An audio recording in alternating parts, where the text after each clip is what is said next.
This will be a 4-part video, each part covering one of 4 narratives. Most of us explore the boundaries of our ethics through hypothetical scenarios.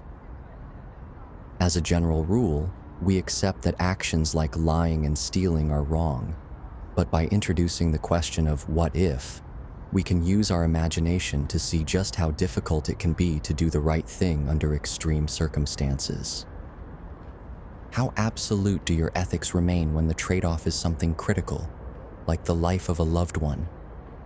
Murder is wrong, but what if it could bring a treasured person back from the dead?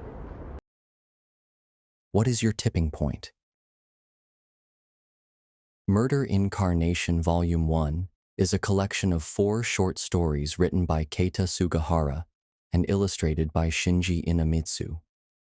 While both mangaka have several other works, Murder Incarnation is unique due to its art style of 3D renderings overlaid with screen tones. It definitely takes some getting used to, as some frames appear stiff due to the model limitations, but as you're about to see, Keita's stories more than make up for it.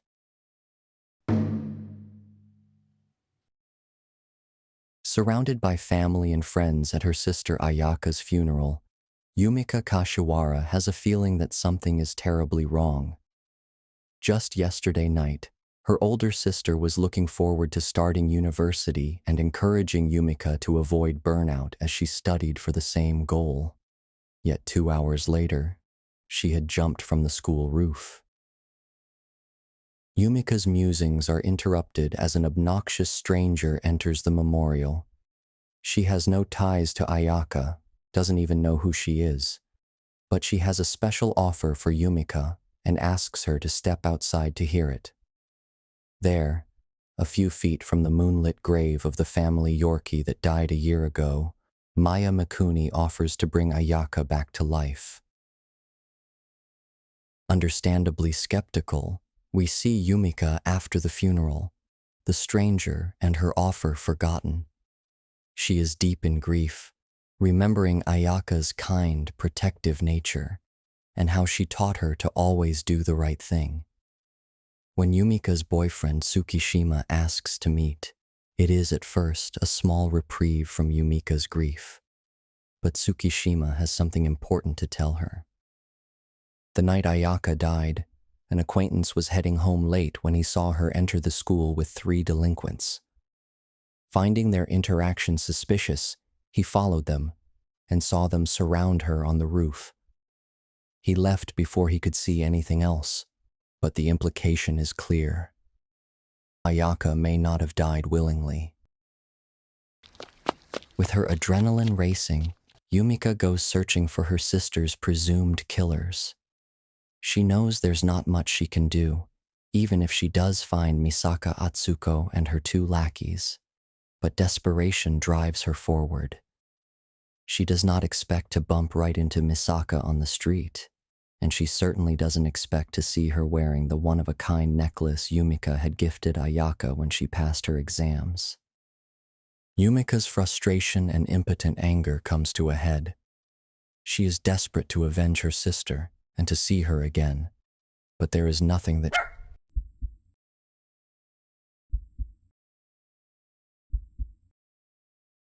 Maya Mikuni informs Yumika that the resurrection of the family Yorkie was free of charge. But to bring a human back to life, the cost is greater. If Yumika wants her sister back, she must kill 3 people by herself within 24 hours. She doesn't need to worry about cleanup. All bodies and evidence will be disposed of on her behalf. The clock begins ticking on Ayaka's second chance. Yumika is conflicted. Ayaka had always implored her to do the right thing, and she doesn't want to let her down even now. Under normal circumstances, no well-adjusted person wants to inflict themselves or others with the psychological trauma that stems from a murder. But more than she wants to be a good person, Yumika wants her sister back, and if Tsukishima's tip was right, she knows exactly who her 3 targets should be. Waiting until nightfall, Yumika watches the trio exit one of their usual spots. Misaka is telling her friends that an officer had come by to ask her whereabouts the night of Ayaka's death, and they decide to lay low for a while. With only 2 hours left, Yumika grabs the first chance she gets and follows one of the boys when he goes off to use the toilet. He returns to his friends a moment later, and they continue on to a basement garage. Yumika waits for the trio to descend the basement steps and sneaks into the garage right after. She tries to psych herself up to open the door at her feet and charge the group with a knife, but realizes how poor her chances are. Even though she wants her sister back more than anything and is certain that her murderers deserve death, Yumika cannot bring herself to act. Having failed a second time, she sinks further into misery when she accidentally knocks something over and hides when Misaka and her friends come to investigate. At this point, only 30 minutes remain, and Yumika begins to beg her sister for forgiveness. That's when she notices 2 bottles of chemicals that become toxic when mixed. Minutes after Yumika tosses the mixture into the basement and blocks the door, the noises from below haven't stopped. At 11 minutes to go, she's hoping that all 3 pass in time for the deadline, which is when Misaka returns to the garage from the bathroom. Realizing that something strange is happening, she attacks Yumika and begins to strangle her. On the verge of passing out, perhaps more for her own sake than her sister's, Yumika stabs Misaka in the neck.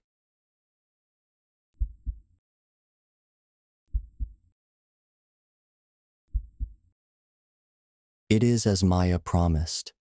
Ayaka is alive. Yumika did the unthinkable, but it was worth it to give her sister a second chance at a life that was stolen from her. Misaka and her friends had paid for what they had done, and now Ayaka was free. She was free to push her sister away, run back to the roof, and jump for a second time. Jealousy of a loved one can create such severe emotional turmoil that you begin to question your sense of self and the authenticity of your bond. It's a haunting experience to love someone deeply while being tormented by feelings so shameful and isolating you cannot express them. Ayaka loved her sister, but so did everyone else, including Ayaka's first love, Tsukishima. Ayaka's resentment became so great that the morning of her death, she almost stabbed Yumika in the neck. Realizing her hatred was out of control, she decided to kill herself before she did something she'd regret. Unaware of her plans the night they saw her near the school, Misaka, who thought fondly of Ayaka for standing up for her in middle school, went to the roof with her to try and cheer her up. She was grateful when Ayaka gifted her her necklace and told her to come hang out sometime before leaving. Knelt over her sister's body, Yumika tries to figure out why Ayaka would jump a second time. Maybe it was the shock of being brought back to life. Maybe she didn't realize what she was doing. Yumika can't make sense of any of it.